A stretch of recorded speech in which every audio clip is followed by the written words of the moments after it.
Yeah, welcome to my channel. Uh, I'm not sure how to say it. It might be a little early in the season, quite honestly. And let's be honest, the way they played last year, I mean, June, July is when they picked it up. Basically, it's a matter of Juan Soto himself. The man is being paid 700 plus $1 million, not deferred like the way basically Shohei Ohtani is, but it's more so to the point of like the man's making some big money and not as big, much far bigger than Alonso and of course Judge. Everyone thought that Judge's production from last year was because of Judge and because of Soto, but quite honestly, Soto leaving to the Mets, it's possible that now Alonso's seeing those benefits, most likely, and that's probably it. I mean, quite honestly, the thing is like it doesn't seem like Soto is living up to his end of the bargain. In the beginning of the year, it's sort of beginning of the season, very beginning of the season, it seemed like he was sort of living up to his end of the bargain. But now it's kind of dropping. The guy's at like 246 or 247 batting average with only 20 RBIs and like 8 home runs. I mean, I'm hoping this is just a slow start for him and it'll pick up at this point and pick up again, like in the month of maybe hopefully, June and July, the dog days of summer, and like that's when he progresses. And of course, during the postseason, we'll see him like hopefully get back up there again at that point if the Mets make the postseason, that is. Because quite honestly, my fear is the Mets. You're seeing for these past few games against the Yankees, against the Red Sox, and even against the Diamondbacks at the time as well too. It was showing their weakness. Their pitchers are doing decent, but they still lack that number one starter. Everyone's going to say again, Senga. Honestly, no, I don't think that is Peterson. Yeah, he has that ability, but again, at the same time, it's not what you would expect it to be. It's not. He's not that dominant pitcher. We don't have that one true dominant pitcher. And everyone was thought Budo is probably going to do something. He hasn't. Looking for that kid that's coming out of Double A right now. Let's see if how he progresses. I mean, he's becoming very dominant in Double A, and he's 22 years, so like 22 years old. Hopefully, he'll come in by towards the end of the year or in the middle of the year. Basically, I don't know. We'll see. Most likely, it's going to be next year, but I would like to see him sooner rather than later.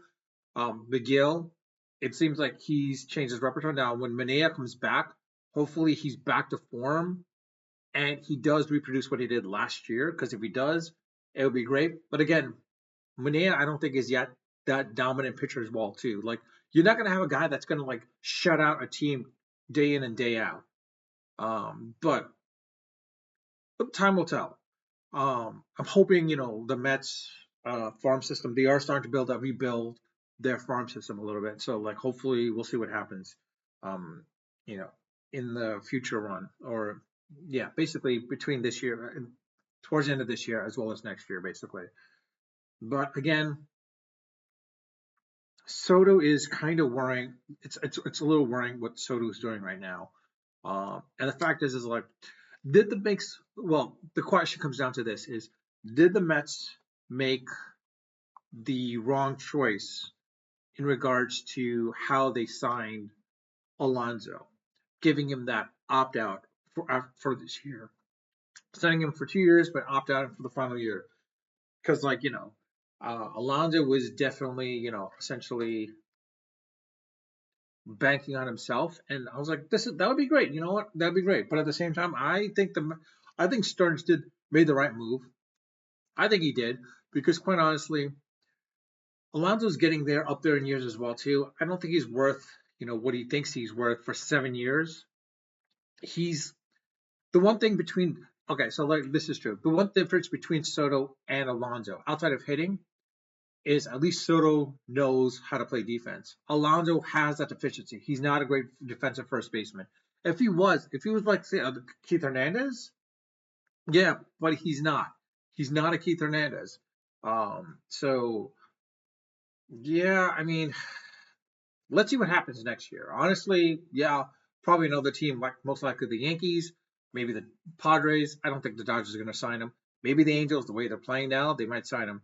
Honestly, I wouldn't mind getting if the Mets can get Trout back, not Trout back, but if they can like maybe trade for Trout a little bit, it might help him out a little bit. It offloads him a little bit as well too. Gets the pressure off of him, and like with him, Soto and Lindor together as well as Alonso, might be a different story. Vientos coming back from injury, of course. Batty, I thought it's almost kind of a feel good with Batty, but at the same time, you want to see the best out of him, but at the same time, it's not there. And I hate to say this, but like maybe it's time to trade Batty. And if you can get a pitching prospect for him, that'd be great. If you can get a pitching prospect for him, that'd be great. But I don't think that's going to happen. I don't know. It's time will only tell. But again, at the same time, it's a case of like the way Soto has been playing as of late. I don't know if he's having regrets. Um, eh, honestly, you have Lindor in front of you and you have Alonso behind you. You should be able to produce, but he's not. So I don't know why that is, but again, time will only tell. Um, because of course the Mets offense, that was my biggest concern as well too, is because the lack of pitching and the lack of defense per se. Without it, you could tell that defense will help you get to the championship. Of course, offense makes you helps you wins it. But the problem is if that offense. So put it this way, for this year, basically, for the lack thereof, the Mets offense has picked it up as a result of it, and that makes sense. And it's almost from the same philosophy, Moneyball, basically, like buy runs at that point. Problem is it's great to buy runs, but at the same time, you also want to have defensively speaking the way to keep the opposing teams from scoring as many runs as well too. If you can go score 7 runs every day, yeah. Problem is the other team scores to 6 to 8 runs, then it doesn't really help you out. If you can hold them down to like 2 runs, then yeah, then you got that shot. But reality is like if your defense sucks, then of course you have no choice but to keep up with their offense at that point. But the question is like how often can you? I mean, quite honestly, look at the Cubs. They're better than the Mets, and of course, my fear, which is turning out to be true now, Philadelphia's in a winning streak. Atlanta, they started out slow, coming on strong now. Like they're only a couple games behind the Mets now. The Mets have to step it up, and I would not be surprised for Stearns making some trades before the trade deadline of getting some pitchers. Hopefully, again, it comes down to Manaea when he comes back, and hopefully he'll, resume his form at that point. Miguel doing decent. I mean, I'll be honest. It was a little surprising. Like Miguel was able to not resurrect, but change his repertoire a little bit.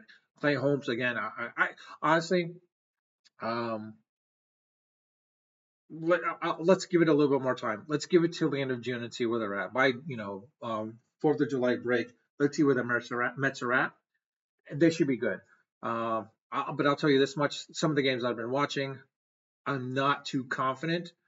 Because the fact is, it's like they won't be able to stop if they go against the Dodgers or Padres in the playoffs. I don't think they'll be able to stop them because their offense is just as good as the Mets. But the problem is their pitching staff is way better than the Mets. If the Mets can get a Skeens from Pittsburgh, hey, that would be great. But that's not happening. We know that's not. That would be perfect. But that's not happening. If they could find someone in the draft that's similar to him, that'd be great. But do we see that happening? No. Only time will tell. Let me know your thoughts in the comment section. I do read all my comments. I do respond to them when they want to respond. If you like this video, please hit the like button, as well as if you haven't subscribed, I do ask if you can hit, subscribe as well too. That'd be great. But with that, I'll leave it at that. Unfiltered, unedited, and of course, always unrehearsed. Until next time.